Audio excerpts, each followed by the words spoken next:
Hi everyone, this is Gabriel. I'm broadcasting from Dubai, and joining me today from the state of New Jersey is Professor Kirk McDermid. I'm sorry. We'll be speaking about some of his writings related to this that I have behind me, soccer. Hello, Professor. Welcome. Thank you, and thank you for having me on. Yes, so a few days ago, Diego Maradona passed away. And I don't know in the US, but in the rest of the world, usually when it comes to soccer, the US is a bit different.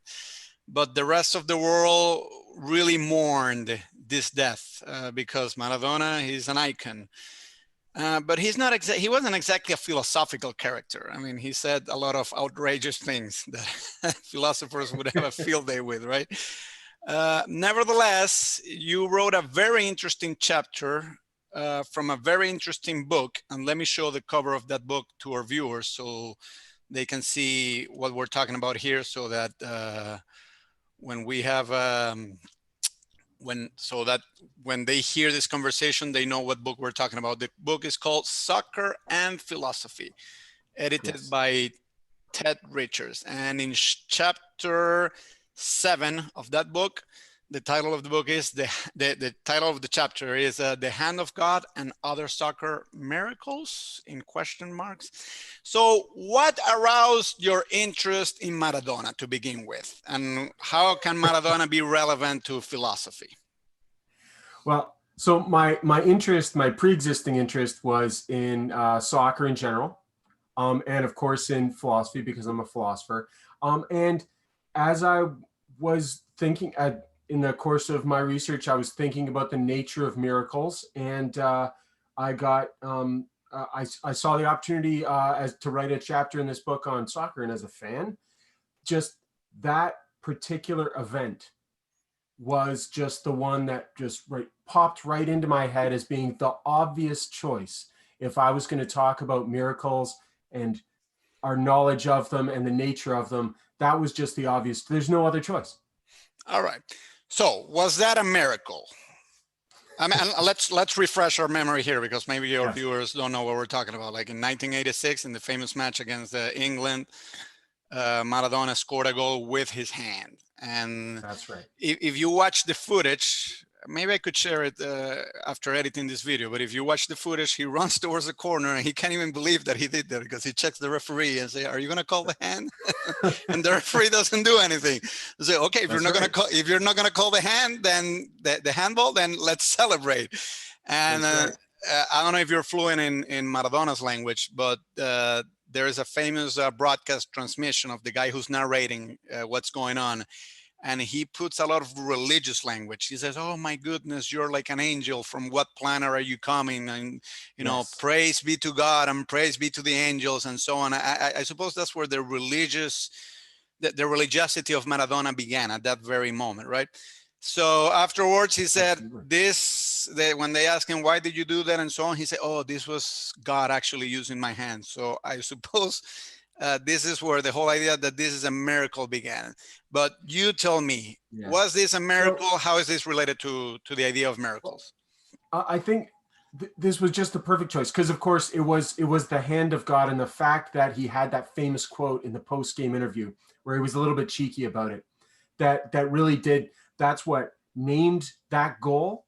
But this is still, it's a perfect example, because that's not the only goal he scored in the match, right? He scored the second goal of the match, which arguably is like, it's FIFA's goal of the century. It's of the two goals, it is definitely the better goal in terms of skill and consequence, because it was the game-winning goal. The hand of God goal was not the game-winning goal, right? So the question for me, I started thinking about the hand of God goal, because that's the one that he kind of cheekily labeled as this is a miracle. But I think you could make a better case that the second goal was miraculous.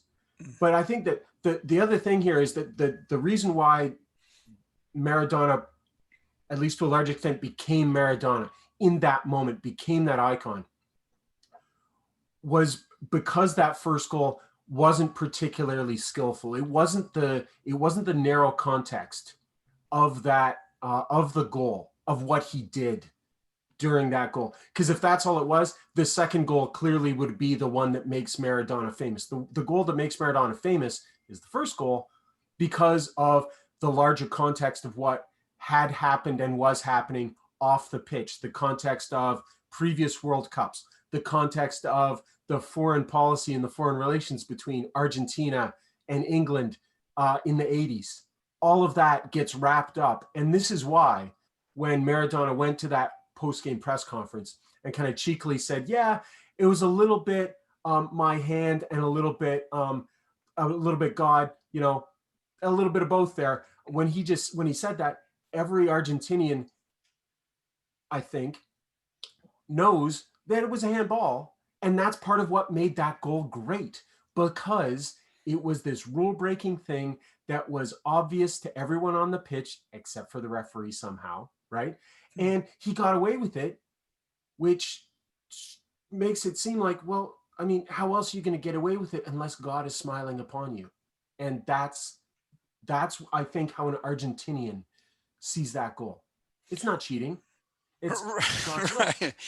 Right. Okay. So well, let's approach this from a philosophical perspective. So would you call this a miracle or just some extraordinary event, but not necessarily a miracle? What's your choice Right. of words for this? My choice of words for this as a philosopher is it's really complicated, and it depends. I think that if you're going to take I think it's really difficult to call it a miracle, because most people's conception of the miraculous involves some sort of rule breaking, some sort of extraordinary event that transcends the normal order of nature. And just in the context of the game itself, like, handballs and missed calls happen all the time, right? Like, it's not super extraordinary. In the larger context, well, there's not a lot of missed calls in World Cups, especially not huge ones like that, you know, on reflection are pretty easy calls. Like, everybody else on the pitch saw that this was a handball, except for the referee. So in that larger context, right, it is extraordinary, and maybe even like, how could this happen? How could he get away with this? And so you could maybe make a better case. But I think if you're just looking at the immediate surroundings and events on the pitch, nothing there seems miraculous. It's all kind of routine occurrences on a soccer pitch. Yeah, but you know, sports people, I don't know if deliberately or not, they always like to get involved into the religious whenever some big Absolutely. event or some improbable event happens. And this is not only soccer. I mean, like, I'm thinking of some baseball movies where the center fielder is about to catch the ball and some angels push him to catch. I don't remember what movie that Right. was, but it's a Yeah. famous movie. And Sure. in boxing, there are also miracles. Like, you know, you're not supposed to win this fight, but all of a sudden you win. And then they immediately jump to claim, oh, yeah, this was miraculous and so on. Right. So what's, as a rule of thumb from a philosopher, how do we know when a miracle happens and when it doesn't happen? I mean, what's the criterion? So you picked out two real, seemingly close ideas there that are really kind of different. So in the one case, you talked about like the ball being moved away from the mitt, right? Like Hmm. something kind of came. That's one circumstance, right? And then the other one was just like this appeal to, man, that was really unlikely. Against all odds, they succeeded, right? So in that first case, you're talking about what looks like an actual violation of a law of nature, right? That things were supposed to happen in this particular way. This sequence of events is kind of, this is the way the laws kind of say things are supposed to happen. And then for some mysterious reason, they don't happen that way, right? In the second example you gave was just, well, you know what, this was super unlikely, but it happened anyways, right? Against all odds, or, you know, the 1980s US hockey team, Miracle on Ice, those kinds of things where the underdog wins, right? In those cases, it's not that it was impossible, it's just that it was very unlikely. I think you have a better case of calling something a miracle if you can point to like a law being violated where you can say, look, this should have been impossible, yet it happened. Right. And that's one reason why I kind of think that the hand of God goal doesn't have that sign of being a miracle, because it's not even unlikely, right? It's something that can happen. It's physically possible um, for a soccer player to hand the ball into the goal. It's physically possible for referees not to see it well and to miss that call. Hmm. So in that sense, it's not miraculous in that God, it's not necessary for God to have intervened. Now, it's certainly possible that God did intervene. It's certainly possible that God intervened in all sorts of ways, right? Um, but in terms of us concluding, yeah, that was a miracle, that then it's really difficult to point to any particular thing around that goal and say, look, there's the impossible thing that God must have done Right. to make things turn out this way. Well, I've That's the talked. tricky part. Yeah, I've talked to some Argentinians about this, and I have never really encountered one single Argentinian who says that they literally mean that this is a miracle. I mean, I Right. think that it's just a figure of speech, I suppose, right? Yeah. I mean, when they say, "Oh, this is the hand of God," well, they say, "Well, we deserve this because the English were very mean to us in the Falklands during the war, Right. so this is their payback time and so on." And well, maybe there is some providential aspect to it in the sense of saying, well, somehow God pulls the strings, but not directly on the Yes. pitch, right? He just Right. lets humans go by.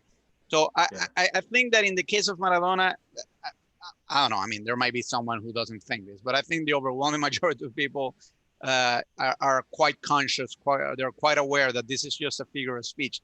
But I wonder if you are aware of any instance in the history of sports where there have been serious claims of miraculous doings and not just figures of speech. Well, so I'm going to say, obviously, I think every fandom, every team is going to have some legendary story, right? Like the Argentinians do about that game, where a quote unquote miraculous comeback or occurrence or performance what was witnessed on the pitch, right? I think that, as I was saying, right, that when you look at it really narrowly, as just a handball that the referee missed, nothing miraculous really, and Argentinians will, by and large, they'll totally grant that. But when you look at that larger context, I think that's when they have their best case. When you're talking about Providence, when they're saying, look, we were owed this because we got robbed in 1966, because of our relations with England in the 80s with the Malvinas Islands and that conflict. That the Argentinian is going to say, look, and so I think what I want to say is, if it's hard to find a miracle happening on the pitch, maybe you're looking in kind of the wrong place, and that sometimes our expectations about what miracles ought to look like, the Hollywood version where in that movie you see the ball move out of the mitt, that's too obvious. God wouldn't work like that. He's got some subtlety and some skill, just like Maradona, and he's not just gonna be so ostentatious about it. He's gonna slip it in there. And so a kind of a counter argument would be the Argentinians would be to recognize, look, these Argentinians are correct to identify providence, and that God was clever enough to deliver what Argentina deserved without having it captured on film, right? And Right. so it's not the actual raising of Maradona's hand. It's not the referee blowing the call. That's the miracle. It's the whole setup, right? It's the second goal too. It's the fact that Lineker scored a late goal and gave the English hope that they could come back, and then they didn't. All of that, all of that is part of the whole thing. And I think if you recognize the event as that larger thing, and the fact that they went on to win the World Cup. That's because imagine that they either didn't win this game because the English scored a second goal and it went to penalties, right? Or imagine that they managed to win this game, but then bowed out in the semifinals with an embarrassing defeat. Then no one would remember this. No Argentinian would see this game or would see Maradona in the same light. So for this particular case, please clarify your view here. Do you acknowledge that there is some higher power that somehow intervened in this? I'm going to say I don't know. I can't commit to either way. I'll be cagey. All right. Yeah, but I mean, whenever these claims are made, Right. the counter. I mean, I'm sure the English would never agree to say, "Oh yeah, God intervened against us in that particular case," right? I think you, yeah. Or I think maybe some of them do say, "Oh, it's divine punishment for how sinful we've been for whatever reason," right? I mean, there's some people who have maybe a this. small minority would say Yeah, that. yeah. I mean, they say that in terms of earthquakes and hurricanes. Why wouldn't they say it in terms of losing a soccer match, right? That's true. Yeah, but the thing is, how can you prove this hypothesis? Because I mean, if you are telling me, well, a miracle is when, you know, when an angel comes in and the ball dances around, fine. I mean, that's relatively easy to prove. You just go to the footage and if you see the angel moving around, there is a Right. miracle. But you're telling me, no, but that's not what we mean here. We're meaning here more a providential sense of Right. the event. Uh, But I think how do that, you even prove that? I mean, like you're talking about some invisible force right. that nobody sees but somehow is there. So how do we go around convincing someone else that this? How could an Argentinian convince or persuade an Englishman that this was providential? That's going to be difficult. It's probably going to involve some beer. But I think that you've hit the nail on the head. I think when we define a miracle as something that has kind of obvious signs like angels appearing and pushing balls around and things like that, that those ones are fairly easy to disprove and to deny that they ever occur. So clearly, if that's what miracles are, they don't happen. And they didn't happen here in this case. But and sometimes that's kind of the popular image, or at least the Hollywood simplistic, simplified image of what miracles are. They're these ostentatious, totally impossible events that and the virtue of thinking of miracles that way is that when they happen, everybody, believers and non-believers alike, get convinced. Wow, Right. something just happened there, right? So if that's what miracles were, then Argentinians wouldn't have to argue with Englishmen, because when the miracle happened, everybody would be able to recognize it was a miracle, right? But since that's not what happens, and since most Englishmen aren't going to just be able to stand back and say, no, you're right. I mean, take a look at that, miraculous, absolutely. They're going to deny that. They're going to, and they did, blame their keeper, blame the ref, blame the defenders, all sorts of things. These are both, I think, a more correct definition of a miracle is going to be more subtle than that, that obvious flashy type, where obvious violations of natural law occur. And that because the miracle itself is going to be more subtle, it will be difficult or perhaps even impossible to conclusively determine whether one occurred. I mean, I'm not very optimistic that an Argentinian is going to be able to convince an Englishman or even an Uruguayan or a Spaniard that a miracle occurred on the pitch that day. Right. Because it's so ambiguous, because it's so open to interpretation. There is no certain infallible sign of a miracle. Well, but in that case, wouldn't it be more economical to just drop the whole thing and say, no miracle?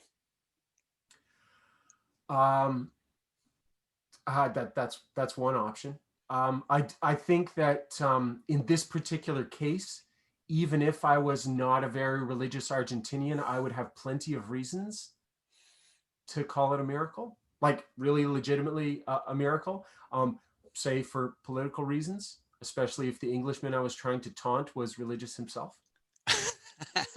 No, but I mean, I think you would agree with me that when you describe reality, I mean, you're predicating what's out there regardless of the political use that it may have. I mean, if you're going to call, you have to call a spade, regardless of what the political function of that may be, right? I mean, isn't that the whole function of I hope philosophy your to this? podcast viewers, whenever they do listen to or watch this, realize that exactly when this was recorded and where I am in the States and what's happening here right now. Nothing gets said here without political implications or without political motives behind it, it seems like. Well, I mean, So, that's very true, of course, but I'm talking about not descriptively, but mhm, prescriptively. We could call the spade a spade, regardless of whether or yeah, not that's politically advantageous. So, I true. mean, sure, I understand. If I were Argentinian and I say, "Oh, this was a miracle," sure, that would make the Englishman very upset. Yeah, But when using language, I would want to describe reality. I wouldn't want to just either make someone happy or make someone sad. Truth is truth, right? I mean, that's what I'm right. trying to get at. Sure, absolutely. I think that there would be consequences to identifying that as a miracle. So one consequence to saying that it's a miracle is that that has the implication that Maradona is not completely responsible for the goal, because calling it a miracle is going to assign some of the responsibility to God instead of Maradona. And he did that a little bit in his post match commentary. But and that might be fine. I'm not sure that any Argentinian is going to think that there's anything wrong with that in terms of the hand of God goal.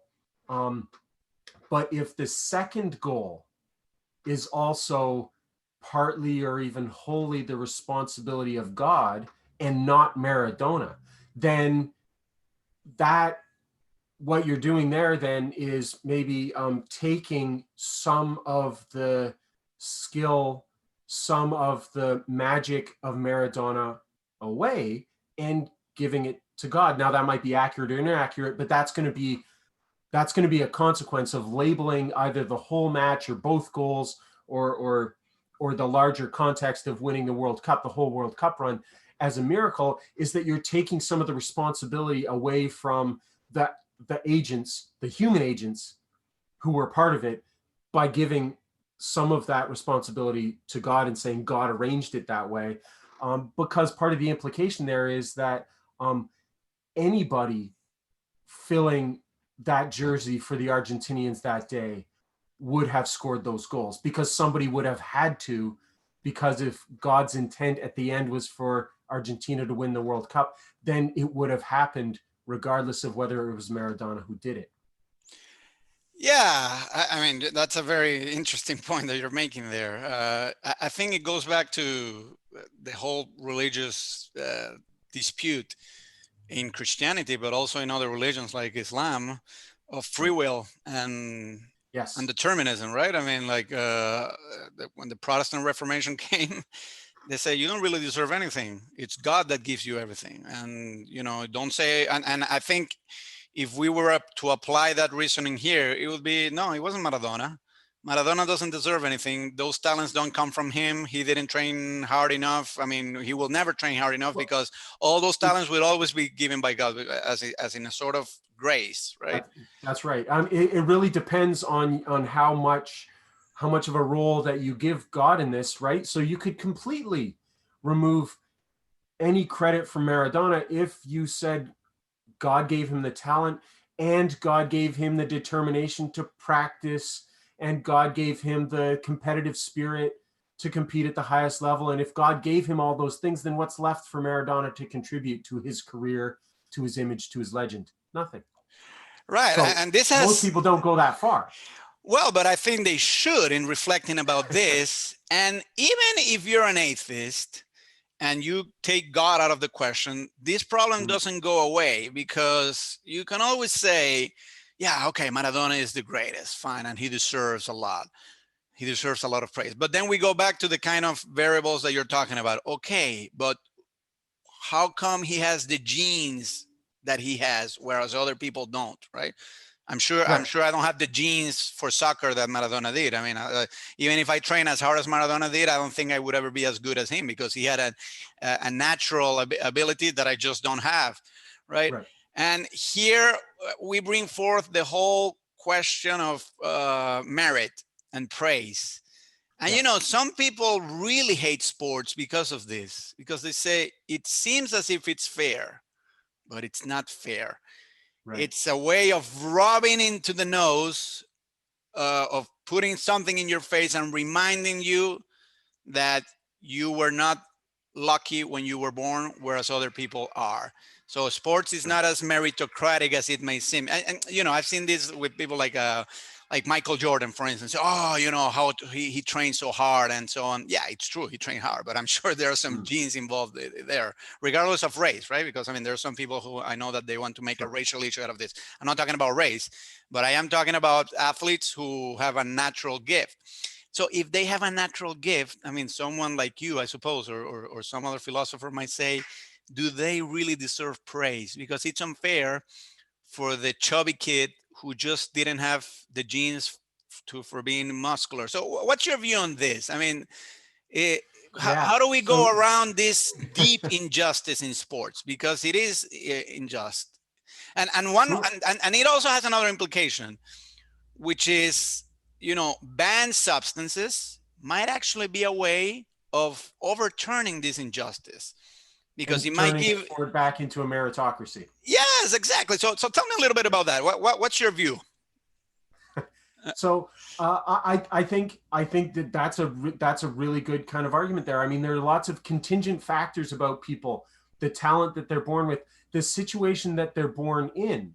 Um, you can't divorce that. I mean, it's not an accident that the best soccer players in the world didn't come from comfortably middle class suburban households, right? They just didn't, because those aren't the circumstances that fairly or unfairly, right, are the conditions where you get those exceptional talents, because that's not the environment where the a kid has 10 hours 12 hours a day just to kick a soccer ball around, right? Right.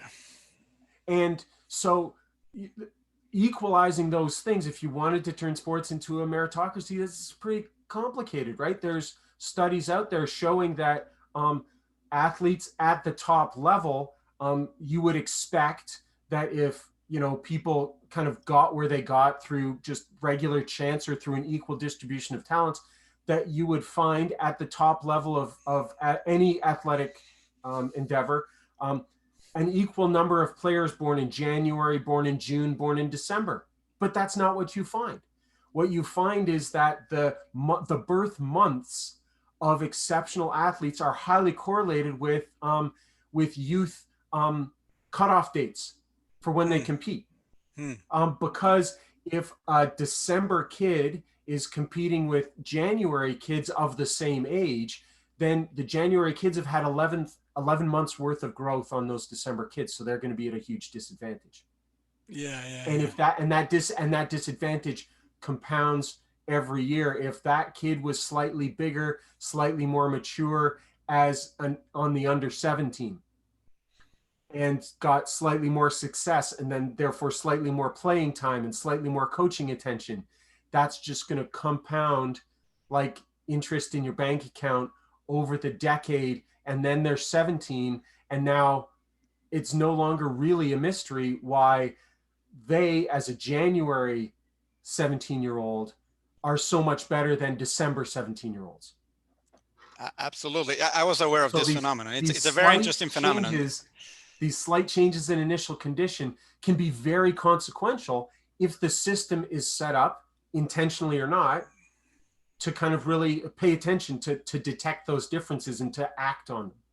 Right. They can have like a butterfly effect or a snowball, like a one That's little thing exactly can right. turn into So another. there could be a really small genetic difference between myself and Maradona, that because of the circumstances gets amplified Hmm. into, so he could really not have very much of an innate athletic edge on me or anybody else, but that could be enough. And so then the question shifts to, not only should he really should he or I be responsible for that slight difference in athleticism, but also how much should society reward those small differences? Like, is the proportion of reward that someone in the Premiership or La Liga is getting in terms of contracts really proportional to the difference in talent that person has gotten for whatever reason than someone in Serie B, right? Or the Championship in England? So that's another way to talk about the contracts that the top players in the sport get, as opposed to the squad players on that team, but also on the players in the lower divisions. Are those proportionate rewards given really the real absolute differences in talent between the players? Yeah, it gets very tough. Because I suppose that at some point, I mean, you may also have to draw a line. Let's say Brazil and Haiti. Well, I mean, the amount of resources that Brazil has had to develop soccer is far superior to Haiti or some other starving nation, right? So you may say, well, these little things eventually reflect the ultimate outcome of soccer success in Brazil and soccer failure in Haiti. But Right. then comes the questions, okay, but when these two countries face each other, what do? Do we say, oh, Brazil should play with 7 players and Haiti with 11? Or, right? And it's difficult because you say, well, yeah, I mean, I acknowledge that at the onset there was an injustice, but How it's does it not. get cured? Yes, and I think, I mean, it may seem like a cartoonish example, but I don't think it's so cartoonish because it's true that in soccer, these kind of things are not done. I mean, it's 11 against 11 and that's it, right? Right. But in society, there is such a thing as affirmative action, which more or less it's, you know, making Haiti play Right. with 11 and Brazil play with 7. Right. And I It's mean, an after the fact attempt to repair some some injury initial or injustice, difference that happened in exactly. the past. Yeah. Right, but I mean, I like to challenge the wisdom of that. I mean, I'm not particularly hateful against affirmative action or anything like that. I mean, I Yeah. acknowledge the injustices and so on. It's just that I'm not so sure that programs like affirmative action can get us where we want to. And one indication for me, at least, is if it's not in the world, if it's not done in the world of sports, why should it be done at society at large, right? I mean, if when Brazil meets Haiti, we're Right. not saying, oh, Brazil should play with only 7 players or whatever. Right. You know, why should it be done the same in college admissions and so on? I mean, it's a thought that I have. I'm not Right. an admissions officer. No, I mean, that doesn't sound like a terrible kind of rule of thumb, that sports could be used as a laboratory with limited consequences to test out ideas that, if they worked in sports, might be worth trying out in society, where if you chose the wrong thing to do, it would have more negative consequences. Right, So absolutely. so Yeah. that doesn't sound like a terrible rule of thumb to say, well, hey, try it out in sports first, and if it works out in sports, then let's try it out in Yeah, real life. absolutely. I mean, I think Yeah. sports and it's a microcosmos of Right. society at large. I mean, and I think that's one of the beauties of sports. You can learn so much from it. I mean, Right. ever since I was in a little league of soccer or baseball or whatever, they always told me, "Oh, you know, you're not here to be a champion. You're here to learn how to get along with others, how to comply with rules, how to do team effort." And yeah, sure. I mean, I Right. agree with that, but precisely to the point. If that is the case, then maybe sports can teach us something about college admissions and things like that. I mean, that's my Right. take. Um, I think it's tricky, because clearly there are rules in soccer that have originated because of a recognition that if we didn't have this rule, then even the fact that the rules apparently look fair is going to result in an an unfair game. So, for instance, we have women's soccer and men's soccer. We have we don't have kids competing with men, right? We try in some senses to control some of those pre-existing things, right? That would make the game uncompetitive for the players and not entertaining for the spectators, right? So we don't let 6-year-olds ordinarily compete with 13-year-olds. That just wouldn't be good for anybody. So the sport has rules that kind of prevent those mismatches from happening. Now, right now, the sport doesn't quite have rules to prevent the Haiti-Brazil mismatch from happening. That's just, at that point, I think the consensus is just, hey, if there's any kind of unfairness is happening, it's not within the capacity of the sport itself to address.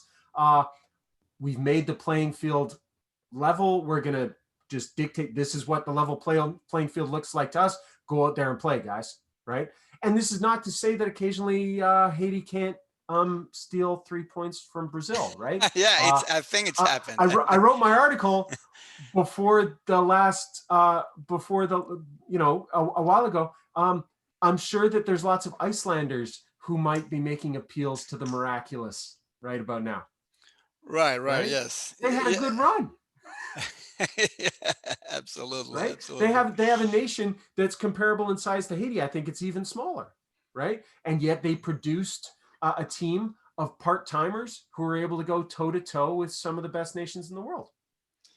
Right, and here comes again the providential aspect you were talking about. I mean, someone from that country might say, well, I mean, it just doesn't add up that such a small country can achieve so many big things.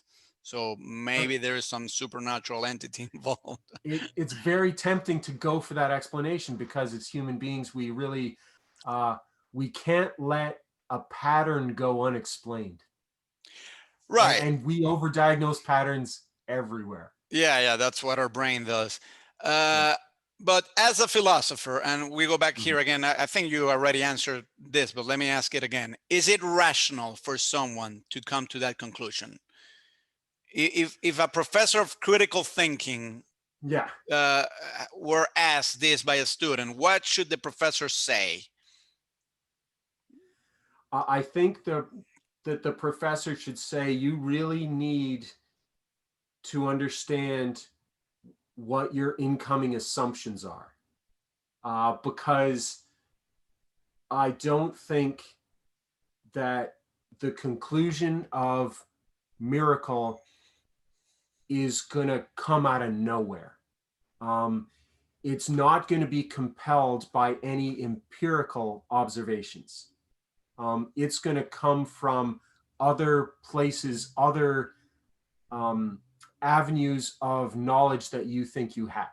So a strict empiricist, someone who thinks that knowledge is only gained through experience, is, like David Hume said, never, ever going to be able to conclude that miracles occurred. You're going to have some other path of knowledge, a rationalist type account, some other way that you get knowledge besides just observation. And you're going to have some pretty strong arguments that that's a legitimate source of knowledge to convince somebody else that you saw correctly and that they should also acknowledge that a miracle occurred. And do you think Hume was right? I mean, I don't want him to be right. He's got, I mean, they're really watertight arguments. So basically, the contest now, at least to my mind, is if we want to find, and this isn't limited to being able to say that miracles occurred. I think that there are claims of knowledge in any discipline, including science, that really are premised upon some access to knowledge besides pure empiricism. That when people talk about science being empirical, they're not wrong, but I do think that science is more than just mere empiricism, that we have important rules of reasoning, rules of evidence and things like that, that aren't purely capturable by reliance on just empiricism. So I think the task for philosophers, for everybody, is to try and find, if they can, and I'm not super optimistic about this. This is why I think that, I don't want to agree with Hume, but I'm afraid that I might have to, is that we have to find a source of knowledge in addition to the empirical source that we can use to defend some of these conclusions that we really, really want to draw. Right. Well, just to round up, Professor, there is a lot of prayer in the world of sports. Yes. And I mean, this applies, and I suppose there are many reasons why people might pray before a sports performance. Mostly, I mean, in some cases to avoid injuries, but most of the time it's just to win. Yes. And this is related to the issue of miracles that you discuss in the chapter. So I'm curious to know, when athletes pray, are they being rational in what they're doing? What would you recommend them to do? I'm going to say yes, they're rational in the following sense. That is, that if they are a believer, that praying before a game is part of the expression of their faith, and that I don't think it would improve their performance. Even as an atheist looking at it, I don't know that I would want to say, don't pray, guy, because it's not going to help you, because I think it would actively hurt them, because especially at the highest level, athletes are not just technically proficient at the game. They get into that flow state. They express themselves on the pitch, and that requires their whole selves. And if an important part of themselves is religious, then deliberately excising that bit or denying it, I think would prevent them from performing at the highest level. I do think it's maybe a little bit theologically problematic to credit one's performance to divine intervention for the reasons we talked about before, but also because that implies that somehow the other team is not worth it, or by God, right? Which seems, I don't think that's a consequence that most religious believers, if they kind of realized it, would be really comfortable with. Yeah, I mean, and if I were a theologian, I'm more of an atheist, but if I were a theologian and I believe that there is a God up there and so on, I would also put this argument and say, well, it's such a superficial request. I mean, there are kids dying of hunger in Africa. There's nuclear proliferation. And you want me to dedicate my attention to this silly little thing of yours? And yeah, sure. I mean, if I'm God, I'm omnipotent, so I can do anything. I'm not limited. Okay, I understand that. But I do see some sense of being superficial in wanting to invoke a higher power just to score a few points on a game that ultimately, I mean, we're not curing cancer here, right? Right. I think I would agree with you. I mean, God might not have a limit to his attention span or to his abilities, but we certainly do. And so I think it says something about us, who or what we decide to pray for, because every decision we make about what we pray for is also a decision about what we don't have time to pray for. Right. One final thing that I wanted to address here, because as I was reading your chapter, this thought came to my mind. We've all seen how Maradona has become a god, right? And I mean, every single step has been there. You know, little by little, he performs a great deed. They bring him up to an altar. In Argentina, there is explicit worship. I'm not sure they're so convinced that this is serious. They do it more in a burlesque manner. But you know, maybe they're on the path, maybe on the pathway of divinizing Maradona and so on. I wonder, someone watching from the outside, wouldn't they say, well, look, if they do this with a human being, isn't this exactly, and look at the kind of human being that Maradona turned out to be. I mean, a horrible person, you know, addicted to cocaine. a definitely hypocrite. had issues. Yeah, so Yes. he clearly not a moral person, and yet we still worship him and so on. Some person who's critical of religion might eventually say, look, that same thing that they're doing with this very flawed human being, they did it with Jesus, they did it with Krishna, they did it with Buddha, because it mirrors the divinizing process of all human beings. And back in ancient times, there was a famous mythographer, Evemerus, who said all those Greek gods, they were originally just ordinary men who, for Hmm. whatever reason, society had a need to divinize them, and they brought them up in altars, but they were just human beings. They were not really gods. And Mm. Evemerus was saying this as a way of telling you shouldn't worship them because they were just regular beings. So I wonder if seeing the way society has brought Maradona to the altar and has put a religious cloak around his image, doesn't an atheist have a point in saying that same process happened with Jesus, with Krishna, with whatever other God, and therefore it's not trustworthy? And you should, in the same manner that you know that Maradona is a is a scumbag, those other guys, I don't know if they were scumbags, but they certainly don't deserve Right. to be gods. So is there a danger for conventional religions in this, with the whole Maradona affair, in the sense that, outsiders may say, well, look, if they did that with Maradona, they probably did the same with Jesus and Krishna and so on. Right. I think the clear difference between those examples is that Maradona happened in modern times, Hmm. where we have just much greater record keeping capabilities. So all of these details about his life, off the soccer pitch, but also on it, are much more accessible to everybody, right? Hmm. So it's not a story passed down from person to person with maybe some political agenda, coloring, omitting some details, adding some those kinds of things. Not that that can't happen, that clearly does happen today, but there's less of a danger of it happening today.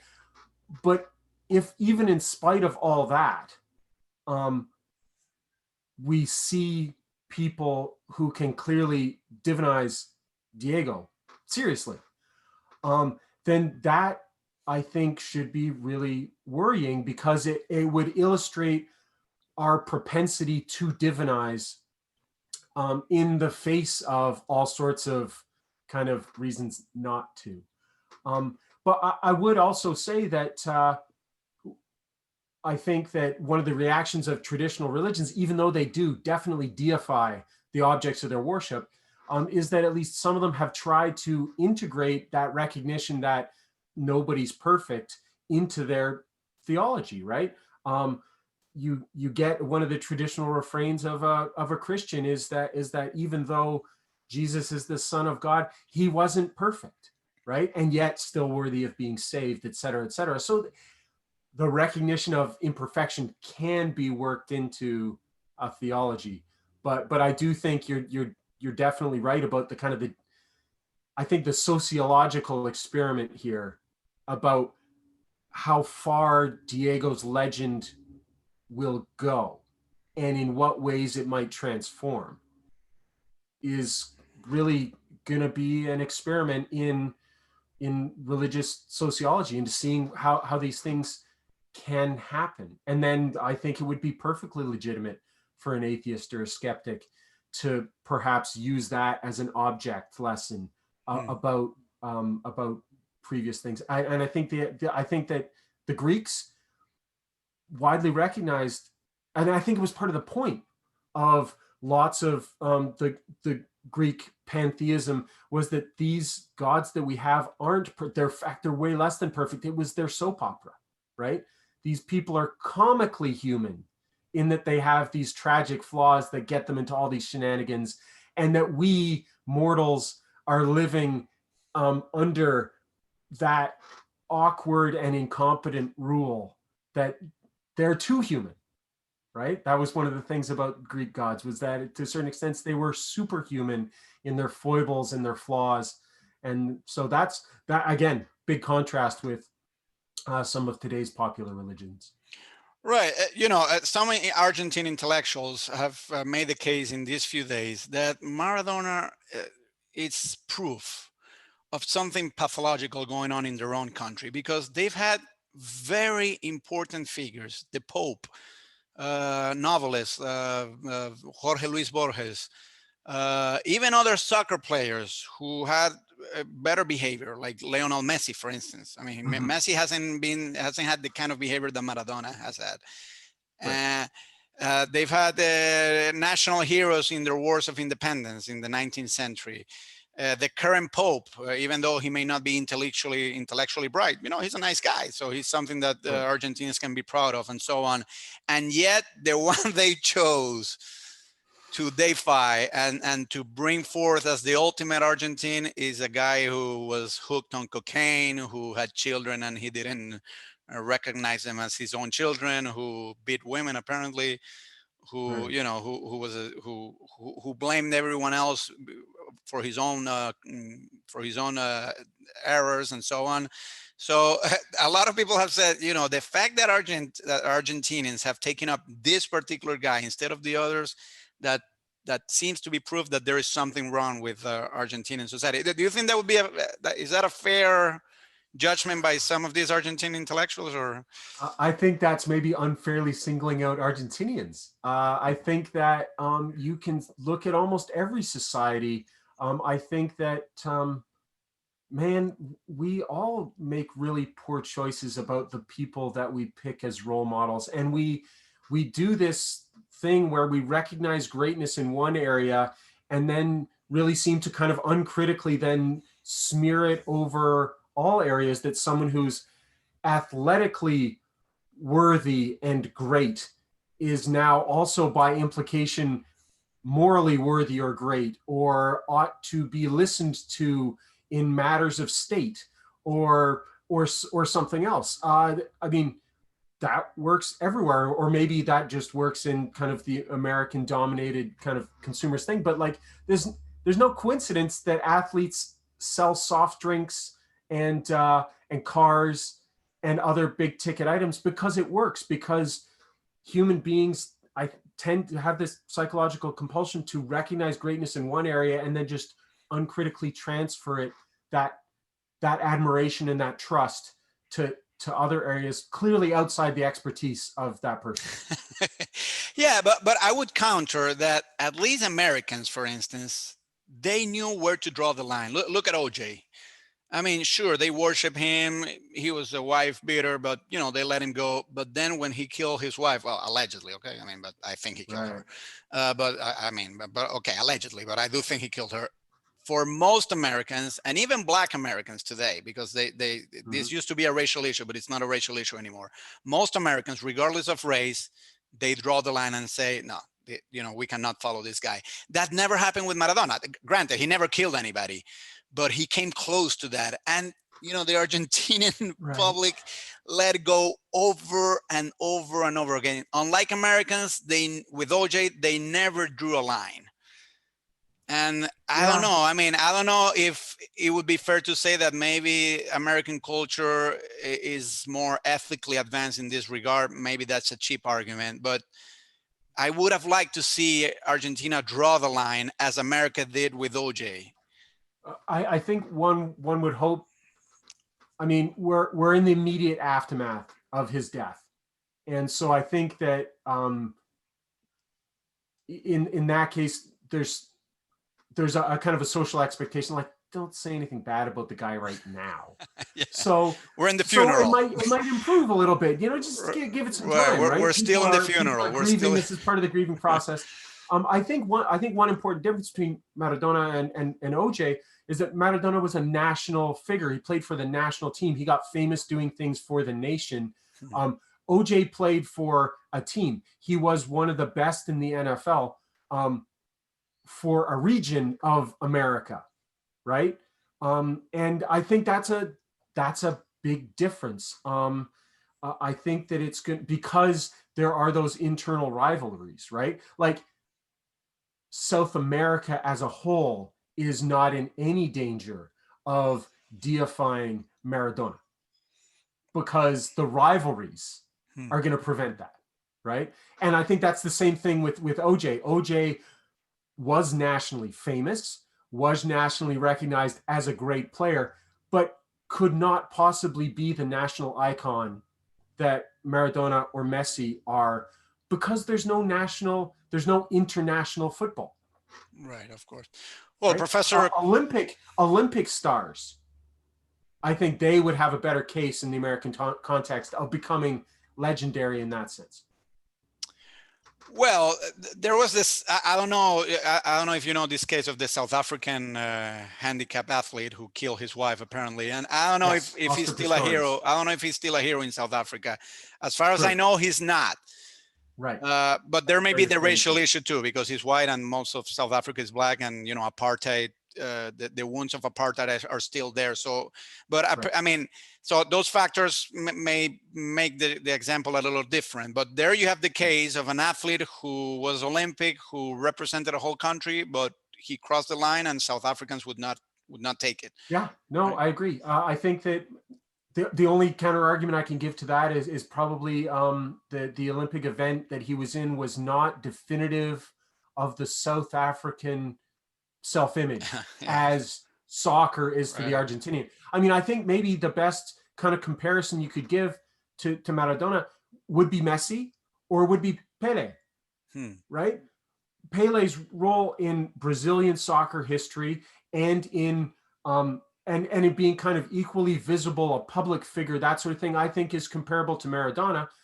We haven't heard those sort of things about his personal or professional life outside of soccer as we've heard about Maradona's life, right? Yes. He's definitely less flamboyant, less gregarious in the media and in the public image than Pele is. The Pele is deeply involved in soccer and other kinds of things. He's not quite as in your face about it as Maradona was. So maybe that's a kind of a better example. When Pele dies, because I'm assuming Pele's mortal, sorry, Brazilians who listen to your podcast, I think the mourning period is going to be similar. But then you might really have some kind of contrast there with this, with Maradona. I think that, I mean, would it be any better in that case if Brazilians legitimately started deifying Pele, even though by all accounts he is a more decent and moral human being in his non-soccer pursuits?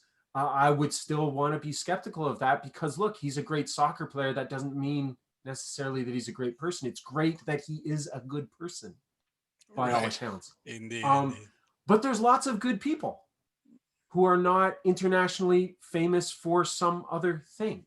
So I think that points to a tendency, perhaps a flaw in us, that we do so commonly take these people and transfer the admiration we give them, I think justifiably in one area, and just blithely move it over to these other areas. And we're not really conscious and aware that that's really inappropriate.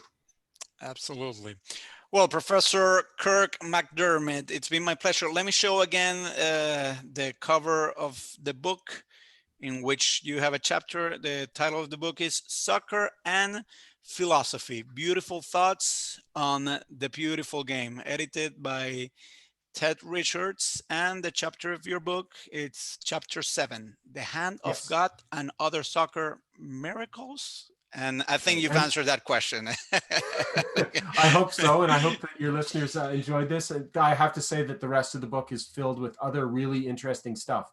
So if you're a fan of soccer and you like to think a little bit intellectually about it, there's tons of other stuff in that book that really would capture your interest. Indeed. Well, my pleasure, and all the best. All right. Thank you very much for having me on. Yes.